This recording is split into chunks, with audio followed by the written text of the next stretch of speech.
तलाव परिसर स्वच्छ करून नवसंकल्पाच्या तरुणाईने साजरी केली दिवाळी। फटाके फोडून निसर्गाची हानी न करता स्वच्छता करून दिला निसर्ग संवर्धनाचा संदेश।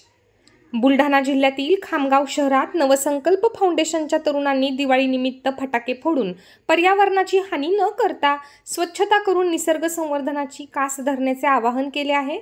खामगाव शहराला लागून असलेल्या जनुना तलाव येथे या सर्व तरुणांनी स्वच्छता करून पर्यावरण राखण्यासाठी एक पाऊल पुढे टाकले आहे। दिवाळीचा उत्सव फक्त दिव्यांच्या प्रकाशात नाही तर स्वच्छतेच्या उजेडातही साजरा करता येतोय आणि हेच दाखवून दिले या अनोख्या उपक्रमातून। यामध्ये दिवाळीत फक्त घर नाही तर निसर्गही उजळू दे या संदेशासह सकाळी 7 वाजल्यापासून जनुना तलाव परिसरात भव्य स्वच्छता मोहीम राबविण्यात आली। युवक, महिला आणि समाजप्रेमी नागरिकांनी उत्स्फूर्त सहभाग नोंदवत तलाव परिसर स्वच्छ करण्यासाठी श्रमदान केले। फक्त नारळ नागा आपल्याला हे तिकडे वाटायचे दुकान लावरा पण